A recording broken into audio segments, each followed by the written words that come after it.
Welcome back to Amazin But True, our New York Mets podcast from the New York Post, season 4 of the program. It's here. Jake Brown here, former Mets pitcher, Emmy Award-winning analyst, and newly groomed Nelson Figueroa there, looking fresh. And welcome back to the show, everybody. Season 4, we got lots to do here in the first episode back. I dropped a teaser last week. No guest today. We will go through later on the promotions at Citi Field. They're out, and there's a lot of good ones. We'll go through them, what we like, what we don't. We'll have guests. We should have a guest next week for the season preview show next Monday.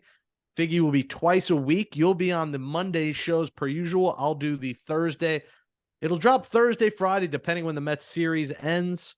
We'll drop the second episode, a shorter one. I'll do with special guests. We'll do crossover with other Mets pods and a lot of cool stuff ahead. Figgy, we will be there Thursday. We should be there Thursday at the Mets' new the Citi Field food event. And you're so excited. I am so excited because, listen, I got my wisdom teeth out Monday, and I never after this week want to have mashed potatoes or mac and cheese again. Like, I have ate so much, and I love Boston Market, but I have had enough mashed potatoes and mac and cheese for a wisdom tooth lifetime. Like, I am just mashed out. I am just mash me in the face. I am done. It's enough is enough. And I miss chicken parm. Boom. There's the first reference of the season. Knew it. Put $1 in the charity jar. And I miss food. So Thursday might be my introduction back into the world of food. I've missed coffee. Can't do straw because you get a dry socket. But enough out of me. Let's talk about the Mets here, Figgy. Welcome back. I hope you missed me. And also a program reminder, if you missed it on the teaser, home opener, live podcast after the game. Catch Astoria. We plan to start around 5:30, probably 6 p.m. Let you get out of the traffic from the game. I'll be at the game. Will you be going to the game, Figgy? Yeah, definitely. Home opener, gotta be there. I'll be there with none other than Bob Brown, 20 years in a row. Jake, 20 years in a row. It's a great tradition with my son. Yeah, Dad, it really is. What do you think about this year? What kind of food do they have this year, Jake? Let me know. Well, we'll tell you next week on the show. Good to have the cardboard cutouts handy here. But yes, we will be there for the home opener live pod. Special guest, so stay tuned for that. We can't have nice things as Mets fans, Figgy. I knew it. And, you know, we had a player. I was a saxophone player. This guy is a trumpet player, Edwin Diaz. It's just an absolute travesty. And in the moment, I reacted angrily like a lot of Mets fans, and wasn't even my true thoughts. I tweeted about, and I said in a video, like, meaningless tournament, exhibition tournament. And it was just out of frustration. We'll start with the injury. It's a torn patella. The full title, Figgy, is full thickness tear of the patella tendon in the right knee. And I had to throw thickness. That's what I read, and that's what I am. Thickness. So that was your nickname in high school, wasn't it? The thick tater. That was it. So first off, the injury, let's break that down. Give it to me. What do you know about this injury? Is there a chance he'll be back? And what'd you think when you saw Diaz go down in a celebration of a win for Puerto Rico, who you played for in the WBC, where he didn't seem to be celebrating that much? It felt like someone fell on him. Yeah, he is not the celebratory type in a game where you're supposed to win. That's how you should act, is that you're supposed to win that game.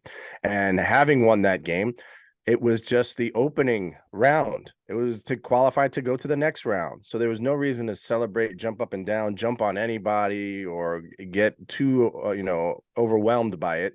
Yes, it was great to beat Venezuela and Dominican.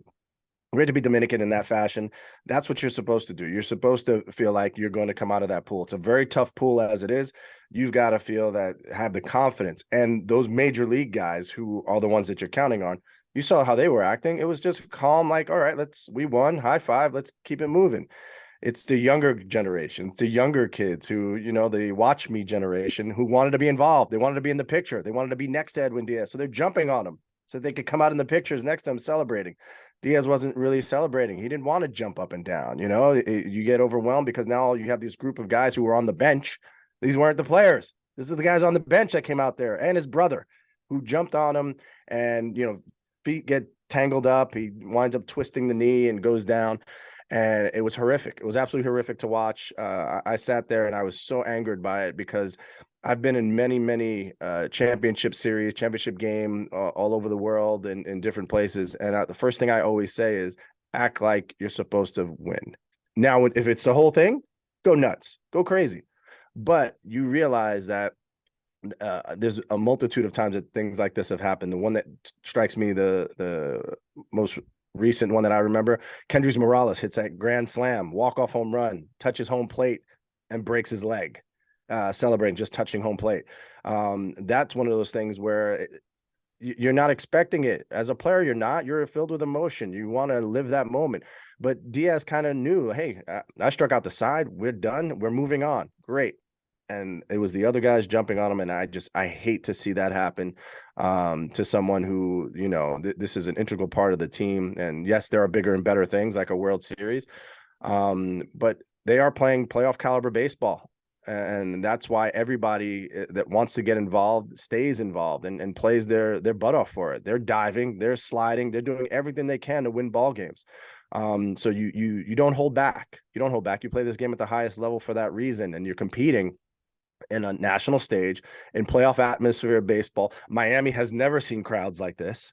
They're not used to that.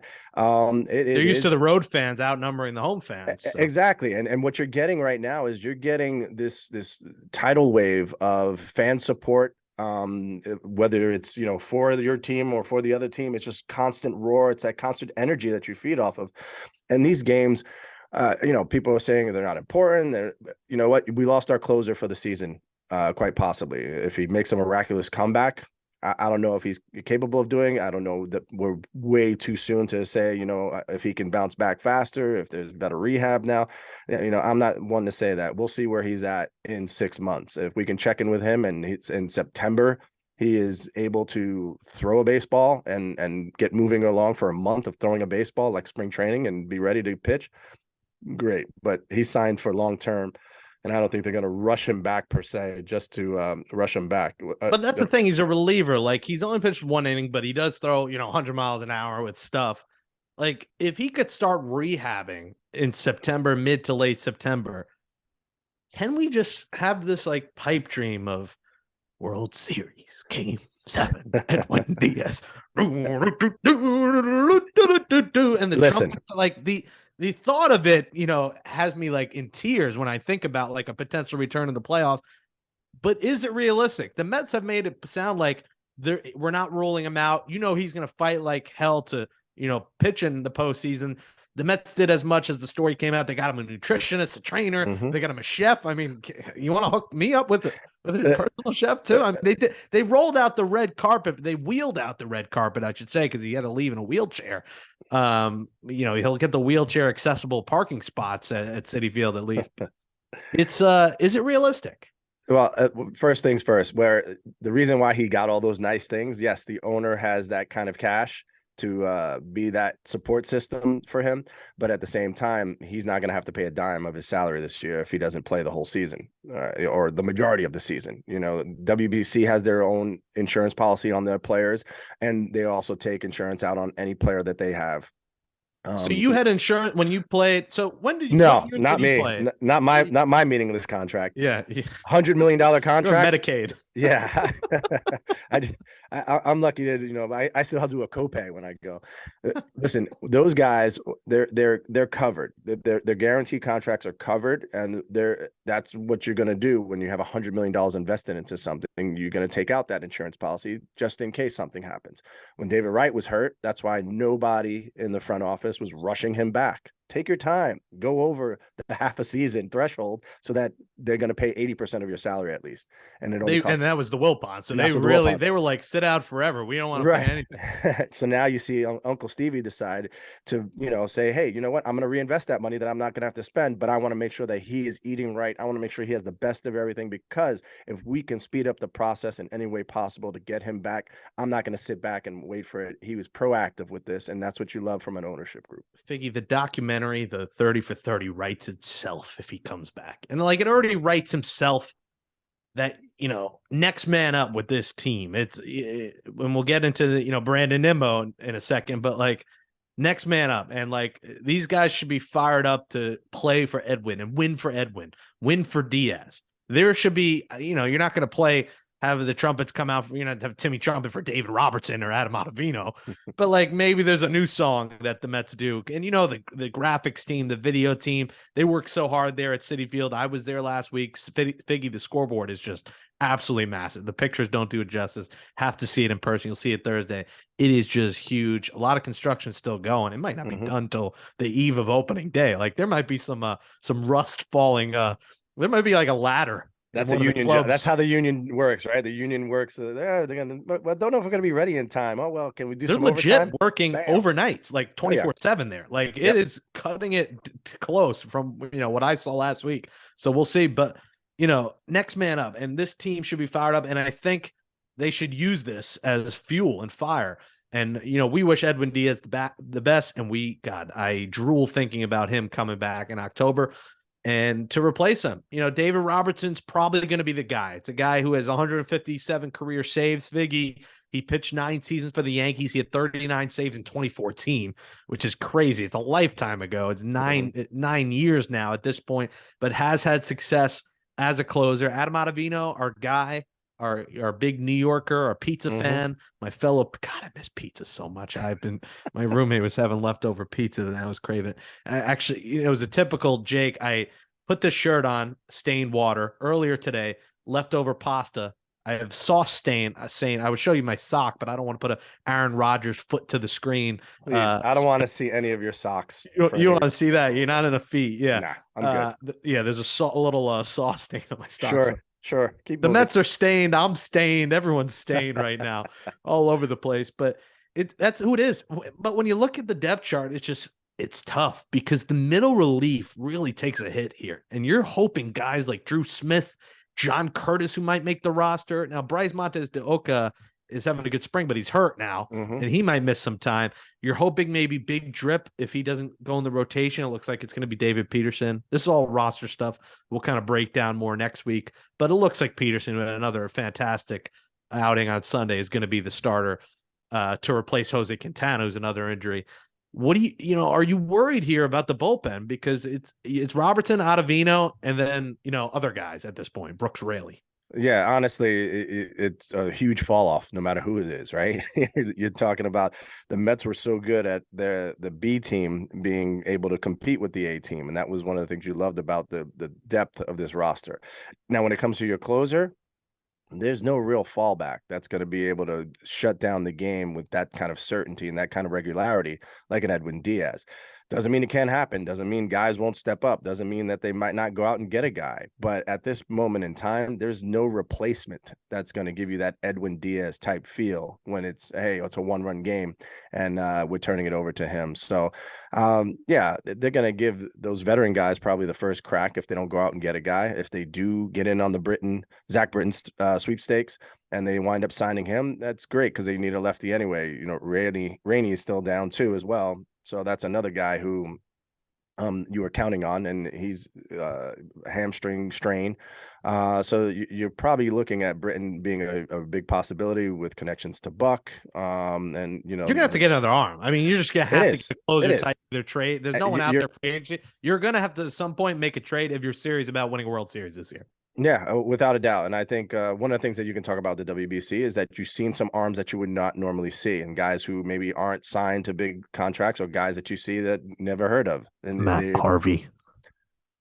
Let's dial that one. I'll pass. Thank you. Next, that one way down. Let's dial that one way down. That's a huge ask right there for him to come back. And I'd rather Big Drip get his opportunity to help the big league roster, be that long man, be that guy, especially early on in the season. I mean, Scherzer is one of those rare breeds who's throwing 7 innings in spring training games and, just laughing at his workload. Verlander, is that kind of pitcher as well. So you're hoping that these guys don't get too carried away with themselves, because feeling like they have to do extra now to go deeper into games and to make sure that you're not having to use 4 or 5 bullpen guys to get 6 outs. That's something that, you have to worry about as well. But I think the resources are there. Whatever it's going to take, that this front office is going to get it done, and ownership group is on board, because, their goal, like they said from the beginning of this whole offseason, is World Series or bust. World Series or bust, indeed. You're listening to Amazin But True, our Mets podcast from the New York Post. Jake Brown, Nelson Figueroa. Follow us on Twitter at Jake Brown Radio, at Figgie NY. Follow the show at Amazin But True. Subscribe wherever you get podcasts. That's Apple, Spotify, Stitcher, Google, Amazon. And subscribe to the New York Post Sports YouTube page. Go to that Amazin But True playlist, and you can watch full episodes of the show there. We'll put clips there. We'll start doing a lot more video clips this year from the food event. I might try out for the Long Island Ducks, where you'll be the pitching coach. They have open tryouts, so I might as well do a mock tryout. Maybe I get like the backup water boy position or something. There's only one problem with you, Jake. This has always been the problem with you, Jake. You seem to make things happen, good or bad. I mean, you're able to manifest things. Your whole career in sports radio, sports television, you've manifested it. Like, you're big time now. You're on TV. You know what I mean? You got to dress up nice and everything else. I only get like 20-second nuggets, but whatever. I'll take a 20-piece over nothing. That's more than most people get. Remember, there's a lot, 20 million people in New York City. Your face is on the television, brother. So congratulations for that. But the problem with you is you manifest things. And I don't know if you recall this, but I have you to blame for injuries in the WBC. Hearts, show them. What did I do? What did I do here? Nobody get hurt in the WBC. Nobody get hurt in the WBC. Nobody get hurt in the WBC. Sound familiar, Jake? You guys plan things behind my back that I don't know. Where was I in this production meeting? No. When you did the vagina monologue that you did the whole time, all by yourself, and you stood up there and you gave this whole big to-do about what you're going to do on Thursdays. Jake Day. There's Hump Day, then there's Jake Day. Jake Day's the next day. Can we add that to the weekly? So now Jake Day Thursdays. We get a massage on Jake Day. You put this one out into the universe and said, nobody get hurt at the W. When did I say that? The teaser last week? I did. Wow. Yes. And I didn't realize everything was going fine and smooth. And then Jake puts it out into the universe. Mush? Oh man, I don't remember saying that. You know what it is? It was. I like how he's chopped and screwed that though. It was like T-Pain. I like that. You were a little loopy from the drugs. Or was that before it? No, I recorded that the night before. I did it before intentionally because I can't even blame it. Although I wasn't as loopy. I was hoping to be like we were being a video and we'd have fun content of me saying crazy things. Loopy. I was not loopy. It was fun. Did anybody record you? There was nothing to record. Damn. My buddy Mikey. I would ask you every Mikey question in the book. Yeah, Mikey came along with me, but there was nothing. I was fine. Like, they put me to sleep during it, but I woke up. I wasn't loopy at all. So it must have been a lighter drug or anesthesia.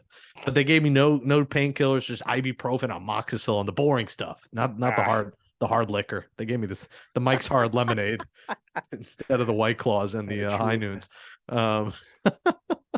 But where were we now? I got about you manifesting things. I blame the WBC injuries on you. I was so surprised there. You were so positive about me, like you're TV, and then you made fun of me to follow. I was like, where's the punchline? The punchline came, and that leads us to this. Let's talk about that, because the WBC, it's a debate, and I mentioned earlier. It took me a day to process and to hear Lindor and to hear players talk about what it means to them. And you pitched in it and pitched well, and it means a lot. I think it just means more, and it's hard to say that now after seeing the celebration of the USA, to other countries who aren't in love with Major League Baseball, maybe like we are. Like, I live and breathe Mets. Like, to me, it's more important that the Mets win a World Series than the USA win this tournament that's once every 4 years, that's new, that I never cared about before. And now all of a sudden I love the WBC. I respect it. I understand it. I understand the pride in someone's country. Puerto Rico, Dominican, you could relate to that more, but it's a rivalry and I get it. Puerto Ricans want to be Dominicans. That's how it is. If you say, I have friends, if I say, oh, you're Dominican, he's like, no, I'm Puerto Rican. It's like, you get mad. Like, it is a real rivalry. So I get that. But there's got to be a better time for it. I just think I know when I say after the end of 162 games. Well, at least guys are warmed up and they're ready then. They're and I don't done. Think they're tired. They're not going to. But I don't think you could do it during the season, because if you do it during the season, then if they get hurt during the season and lose it for the second half, I just think it's either before the World Series and maybe the World Series players don't play in it, or right after, or like a week after the World Series, the champions have the parade, they get drunk for a week, and then they go play. That's when you do it. I just don't think it's the right time to do 2 weeks, 3 weeks in the spring. Guys are barely warmed up, and then you lose a player. Look, the Astros now are without Jose Altuve for 2 to 3 months. One of the best players. The Mets are without their closer that you would expect you need to go to the World Series for potentially the season. And I'm not going to say it again for a meaningless tournament, because it does mean something. But the WBC isn't paying these guys extra. They're paid by their teams. They're not getting salary by the WBC for this, 2-week tournament. The teams are paying them. And I know you say insurance, whatever covers it, but like, there are people relying on these players for a season, 162 games, the promotions, the interviews, everything that goes along with it. Not saying people losing jobs, but there are a lot of people relying on these players for a long season. And while the WBC is important to these guys, I think after the season, at least if they get hurt after the season, they have 4 to 5 to 6 months to recover for opening day. They get hurt in March and they miss the season, you're screwed. So like, if Diaz gets hurt, Figgy, November 3rd, he gets hurt. He torn patella or whatever. He's back by the All-Star break, and it has a whole half a season with the Mets. So like, you avoid really, unless it's torn ACL, that you're pretty much done for a full year, unless you're Billy Wagner. You're basically done. I just think after the season makes the most sense. I get they're tired, but they had a full season under their belt. The guys who didn't make the playoffs, or who didn't go deep in the playoffs, have a little time there to rest and get ready again. They get a little 2-week hiatus and then warm their arm back up. I just think you avoid injuries and you avoid frustration from the fan base when you do it after the season. Well, it happens. This tournament happens once every 4 years, kind of like the Olympics. So I think that's the big draw. That's the big, why you want the best players in the world to be playing for their countries, and to, have those bragging rights when you're playing against your teammate and you best your teammate. So many great storylines that have happened. You had a 37-year-old electrician from the Czech Republic strike out Ohtani. Which when would that ever happen again? Those kind of things would never happen. It's a November. Great thing. It's a great thing for them. No, because here's the thing: after a long season, and after Ohtani hits 41 home runs, and after Ohtani pitches, 25 starts, he's not playing more games that, like you said, are meaningless. So I don't see that happening with these star players. They already had 600 at bats. They're not going out there to do it again. Spring training, no matter what. Altuve was going to take spring training at bats. He was going to hit in spring training games. He got hit with a pitch that he could have or should have gotten out the way of, right? He winds up getting hit and he gets hit in the thumb, all right? That's something that is a freak accident that will happen. You're going to not have these guys have spring training games now? Like the NFL went to 3 games, But it didn't. That's the thing. That's everyone's arguing that with me. Like, it could have happened. They could have been walking to the pizza shop and Diaz could have torn his patellar tendon. It didn't. It happened on a celebration. Altuve gets hurt in a game that's not with his team that's paying him $25 million. That could have been avoided. But it couldn't have been, because it could have happened in spring training the exact same way. He wasn't going to go through. But it's different if it happens in spring training. He's doing it for his team. It happened. It's an accident. You understand it. That you understand it because he's with his team. I know it's a meaningless spring training. Exactly. Game. So he's facing a kid getting ready for the year. That's just facing an A-ball kid. He faces an A-ball kid who throws 100 miles an hour, who they're trying to see if they want to keep, but he's a little wild and all over the place. Ball's going up over his head, and that's what happened that game too. You saw a little erratic pitching by both sides. Guys got hit, and then it seemed like a little kind of retaliation thing. These are the kind of things that happen throughout baseball, no matter what time that you play it. So if you're playing the game the right way, you're taking your at bats, you're pitching seriously. Diaz didn't throw any slower in spring training. He didn't hold back his 100-mile-an-hour fastball or his 91-mile-an-hour slider. He pitched the same exact way that he would always pitch. So those are freak things that have happened, right? You're looking at Is it a daunting thing where you don't want these players to get hurt? The players themselves have banded together and said the same thing because they have been overwhelmed. For the guys who have not done it before, they've been overwhelmed by what this tournament is like. Like guys who have been to the playoffs, they've seen this atmosphere. They've seen what this is like. For guys who haven't, this is as close as you're ever going to come. For a guy like myself, I had to prove that I could pitch against an all-star lineup like the Team USA, and it gave me a little bit more time at the big league level. It gives guys who maybe never get a crack. You know what? There's 30 other teams, 29 other teams that I don't play for that are watching this tournament, that see me pitch and maybe see something that they never got to see before because I wasn't pitching against Mike Trout, I wasn't pitching against Mookie Betts, I wasn't pitching against Kyle Schwarber. So you see me get these guys out, and then you say, you know what? I like this guy. There's something inside of him that doesn't show up on these stupid ass metrics, the spin rate, the exit velocity. There's something about this guy that's a gamer. I want this guy in my organization. I want this guy on my team. And you get an opportunity. Those are all great. I get that. This isn't what the whole thing is about. But the WBC itself, once every 4 years. You're not talking about every spring training. So these are just freak things that happen, and they seem to always happen to Mets fans and to Mets players. And what are you going to say about Brandon Nimmo? Brandon Nimmo slid in the second base in a meaningless slide. Well, that's the thing. Everyone posts that, like, look, Nimmo said he'd rather win for the Mets and not the WBC, and then look, he ends up getting hurt. I hate that people say that, and I hate the people who are like happy, like Altuve gets hurt. And listen, Yankee fans inside are gonna be happy. I mean, if you're happy, don't announce. I saw tweets.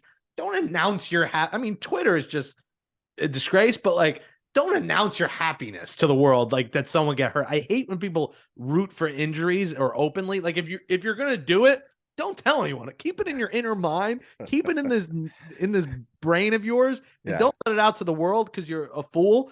But yeah, that I'll just accept it once every 4 years. Just do it. The amount that guys are speaking up for it, like I can't be the Keith Olbermann old man on a stick. Like I just got to fist at the moon. Yeah, like I can't be the old guy. I'm 32. I'm not 62. I don't want to be the old guy. I still think I'm going to argue that it should be after the season, but even get like Trey Turner, these guys speaking up the excitement. I'm just going to say this. Did you hear what he said though about that home run? He said it was the biggest of his life, and biggest of his life. World Series. Even he had 2 home runs in the World Series, which I think is alarming for Major League Baseball. That a lot of players are saying like, "This is bigger than my team." It's almost like, all right, they pay me, like I'm going to do my job, but winning with them doesn't matter as much, which is a little bit concerning, I think, for the sport. That these guys aren't more focused about winning for the team, but nonetheless, that brings us. You don't get to choose. A lot of times you don't get to choose who you play for, right? You get traded around, thrown around, mixed up. Trey Turner got traded twice, right? From San Diego to the Nationals. That's true. There's not the loyalty, especially like the old days. You don't get to choose where you are. You don't get to say, I want to be a Met for life. You don't get to do that. They determine, like, when it came to Lindor, he went from Cleveland. He could have been Mr. Cleveland for the rest of his career. He could have been like Derek Jeter and played there for 20 years. But they said they couldn't afford him, so they made him available. The Mets traded 2 players who wound up being all-stars last year, I think, or close to all-stars. They played very well. They get their Lindor, and the Mets lock him up, so they have a franchise player. So now he's a Met for life. That's the way you listen to it. When you choose to play for Team USA or Team Puerto Rico or whatever it may be, you're choosing to say, you know what? For this 2-week span, nothing else matters but winning this tournament. And it's it's hard to put into words, Jake. I get it. It's not a World Series, but do you understand how difficult the World Series is to get to? That's true. It is 162 games. Correct. It's a long ride. This is legit like travel baseball, the best of the best, double elimination in the first round, single elimination in the second round. And you're seeing the creme de la creme. And even like a team like Cuba, where it's like, these aren't household names. But man, if they could find a way to upset, and get to that final game, even just that final game. Puerto Rico was at the final game, the last 2 WBCs. I was lucky enough to be a part of one of those teams, and you just look up and we beat Japan, and it was a very close game. We wind up going into the final game, and it was against the Dominican, and they were the powerhouse team with the household names. And we said, what if it's us? How can we do this? How can we get this done? And it was an unbelievably fantastic ride to prove that you could do it on a big stage. And then it's over, right? You lose, you go back to spring training, and it's like, and I remember the first day I got back to spring training, it was the clocks went forward. And I was like, oh my God, I'm going to be late to spring training. Very first day I got back. And then I get there and they're like, oh, you didn't have to come in today. I'm like, whoa. I was like, I was in panic mode. I thought I got there late because the clock sprung forward. But it's one of those things that you don't get, again, the lifespan of a professional athlete. You might get to do 2 of them if you're lucky. It's 8 years. So to have a chance to do it, to have the honor to do it, you do it. You don't look back. You don't play this game thinking I could get hurt. I could get hurt every single pitch. I don't play the game thinking I could possibly get hurt. And what would it matter? Plus, one little fact: they don't get paid in spring training. So your millions and millions of dollars, you don't get paid during spring training. You guys get paid per diem. They get paid per diem. And the WBC is the same. The WBC, because of the kind of format that it is, because of all the TV revenue and all the fans that go to the games and all the revenue shares and all the sales of all the WBC merchandise, that's a pool that gets split up amongst the WBC players. So guys who are in A-ball, who will make, $1,900 a month, and they happen to be on a WBC team that goes kind of to the finals, they'll probably make $40,000, $45,000, $50,000 just for that 2 weeks. And so it's kind of cool. You know what, Jake? What do you think about the WBC now? I'm in. Screw it. I'm in. See you in 4 years. I'll be 36 with 3 kids, a puppy, a pet turtle, and a home on Long Island. 4 years. No, in 4 years, I'll probably still be in this apartment and poor and doing podcasts. Screw it. I'm in. And once every 4 years, just give it to me. This year, I'm not interested, but call me back in 4 years. We'll see. If you still got my number, then, I might be so big time, like you say. I might be a TV star. I might delete your number. Amazing but true. One of the guys that get hurt in spring is Brandon Nimmo. As we move on to that, a low-grade sprain to his right knee and ankle. He did it sliding into second base in a meaningless spring training game with his team fighting for a World Series. And he's getting called week to week, which to me is like, in Mets terms, is month to month. But at least it is a low-grade sprain. A high grade, would you be much more worried? Because I believe those are bad. I am no Dr. Allcheck, but I think the high grade are the bad ones. The low grades better. So we'll see. That sounds very educated right there. I like where you're at. Yeah, that Hofstra University education finally paying off. Cancel student loans. Come on, let's go. 50 grand a year, baby. That's what it gets me. High is worse than low, which in most aspects of life, it's the other way around. High, but anyways, Brandon Nimmo. I don't expect him to be ready for opening day. Figgy, this sucks. He got the big deal. You were excited to see him lead off. I'm not going to say because it was a freak injury, but again, he has got hurt a lot in his career. It's unfortunate. And this is kind of just a wonky. I like that word, wonky, Willy Wonky factory, a wonky injury, but unfortunate. And it really, really hurts the Mets if he misses time. Now he's week to week, which maybe he's ready for opening day. I expect not. Maybe the home opener. If not, maybe end of April, but at least for the short term, Figgy, the Mets got to go without him. And what do they do here? I guess Tommy Pham is his replacement.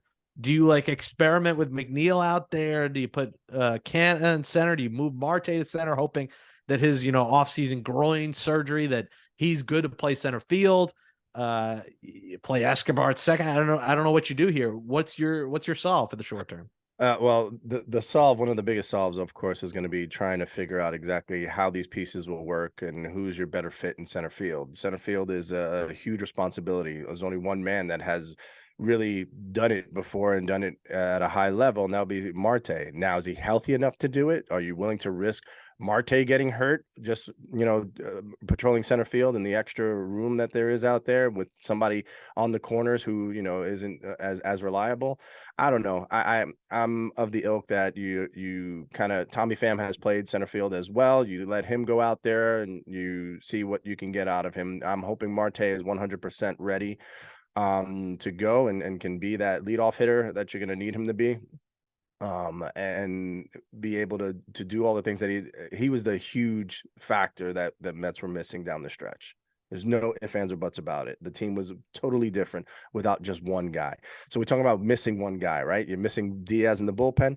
Yeah, changes the complexity, but you have to be winning to get to that point. When you're talking about the Mets playing and 4 times through the lineup and big moments, chance to do something on defense, Marte seemed to have been able to do things on all facets of the game to help change the game or keep the game, in the Mets' favor. So he proved how valuable he was last year. So if he's able to be 100% and go from day one, consider yourselves lucky. But as we know that this is a marathon and not a sprint.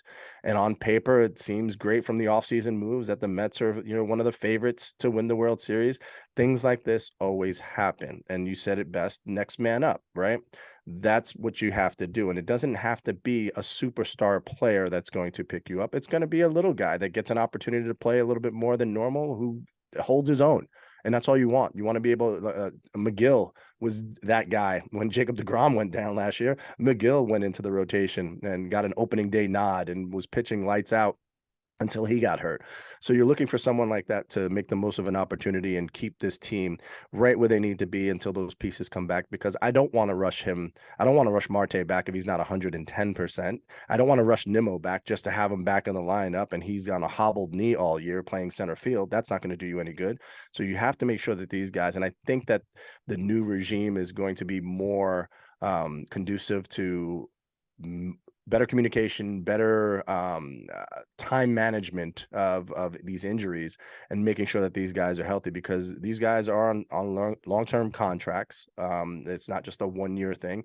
And this whole idea of what this team has become, their identity, isn't a one-year thing. It's not a hit or miss.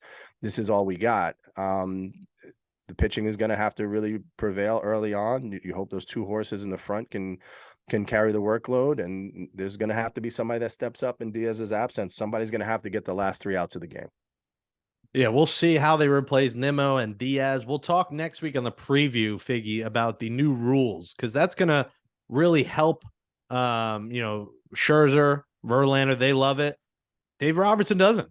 He says he get rid of it. So there's guys who are, especially close at high intense situations, who are going to want their time to lock in and figure out what they want to do, especially now with the Mets without their star closer. So one guy loves it, one guy hates it. We'll see how it plays out, but you can analyze next week when we preview the season about what that means for this Mets team. All right, Nimmo's out. Diaz is out longer. Nimmo's out shorter. Quintana's out in the middle. He'll probably be back after the All-Star break. Unfortunate. A good signing. You liked him, but now David Peterson's got to step in. Maybe Joey Lucchese's. The Mets said, Buck said he may go 6 starters early. Maybe Lucchese's the guy. Maybe McGill's a 6 starter, though you might need him as a bridge guy in the bullpen now. A lot of question marks here. Maybe Tim LeCastro makes the roster and plays center. He's speedy. He could run, steal some bases. I expect Pham to be the guy. What do they do at third? Beatty's got to make the roster. I'm sorry. He's got to be on this roster. We love Escobar though. So Escobar, I want to play, but that's plays the same position.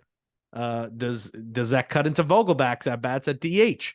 So there are a lot of question marks with this Mets team.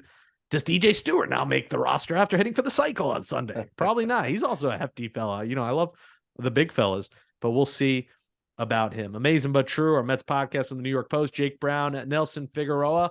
We got a little bit more to do here on the show. When we come back, we'll play a little sounder coming up, but after that, we will go over the Mets promotions. There's a lot of good ones this year, and we'll go over our favorites next on Amazin But True. All right, we're back on Amazin But True on Mondays and Thursdays. Make sure you subscribe to the New York Post Sports YouTube. You can watch this show as pictures will flash and things will flash on the screen.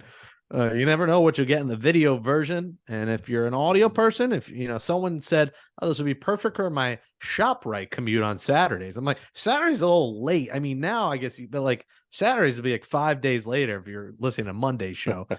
But listen, if you're shopping for pastrami while listening to Amazin But True, thanks for listening. Thank you. Got to ShopRite and the grocery store in the produce aisle. I hate to say it. I even miss broccoli a little bit. I've been incorporating broccoli in my diet. I can't even make my healthy dinners. Anyways, let's talk about promotions here. We'll be there Thursday as we hopefully eat food. I'll have to eat it in the center of my mouth probably to avoid any ruptures of blood clots back there. The stitches TMI, bro. TMI. Out.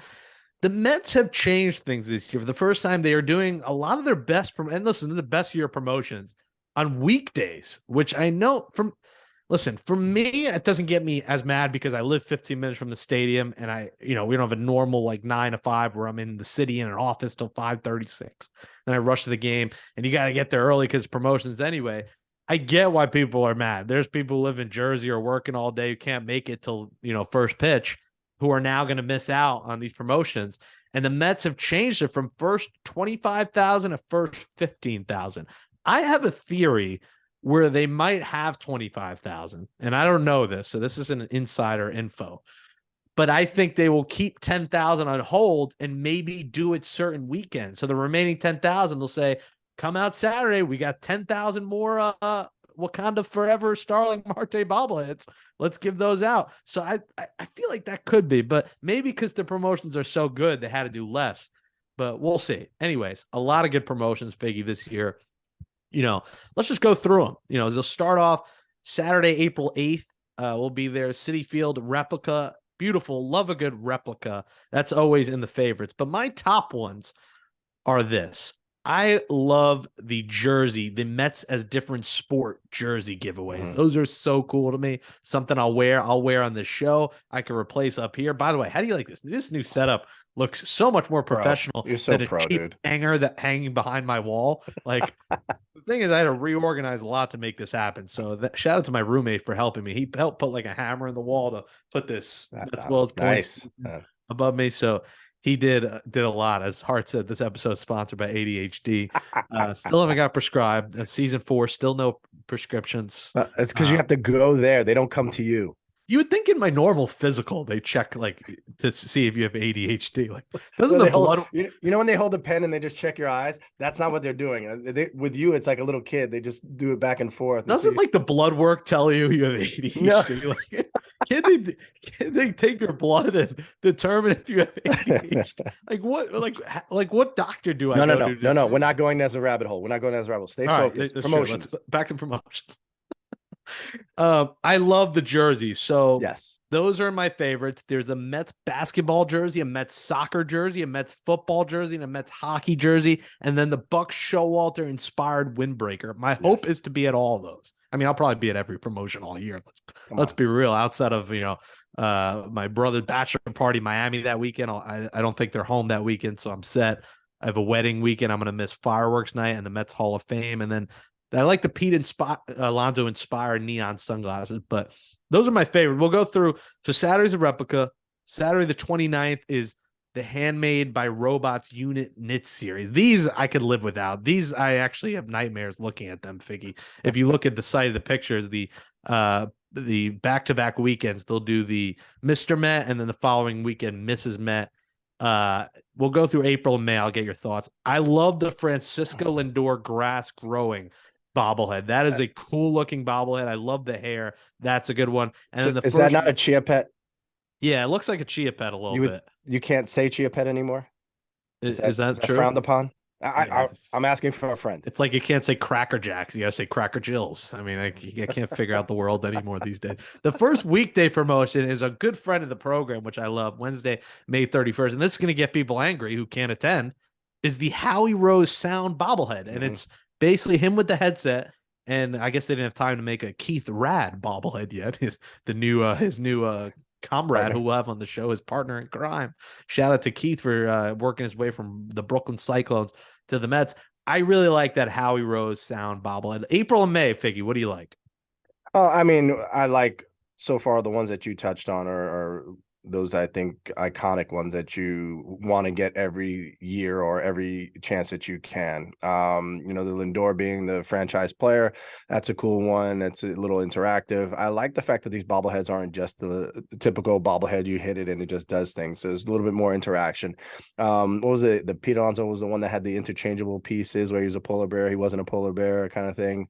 I think the head came off or something like that. There's always little cool things like that, and they're getting better and better with them. I just like the fact that with these promotions, you have you know, there's a multitude of fans that are going to get them at the game, and I think that's pretty astute of you as a guy who goes to so many games, that you would hold back some of these things. And you know, you make 25,000, you save 10,000, you keep them, and then you're able to kind of just bring people back out depending on how the season is going. If it's there's a lull because you're not doing exactly what you're supposed to do, hey, people come out for a lull because David Robertson's blown 7 straight saves. Yeah, the Wakanda Forevers will really cheer people up. But I think that's what you're looking for, is an opportunity. Plus, you get those things as giveaways. You know, we've gone to several different things. We were at the QBC, and at the QBC there were gift bags with different bobbleheads or promotional items inside of them. They're gift bags. Oh yeah, you didn't get them? Did I not get a gift bag? T-shirt. There was this team or whatever it was, the rally cry, this team thing. You didn't get anything, huh? It was like a bar mitzvah. I didn't realize they were giving out gift bags. So, I love that. I love the fact that Steve Cohen really takes to heart, you know, what it's like to be a fan, and for decades, you know, it was just kind of a drier type of atmosphere because their ownership group didn't really consider the fans, because they weren't really fans, you know, they were ownership. You look at it now and Steve Cohen is like, I think this is cool, I would want this, I would wear this, I would do this. You could totally see him saying that about every one of these promotions. And the fact that, you know, he wants to have the statues and show elements of this team and have more of the alumni around at different games and stuff like that, because I think that's important. It's important to, there's more than just the 86 and the 69 teams.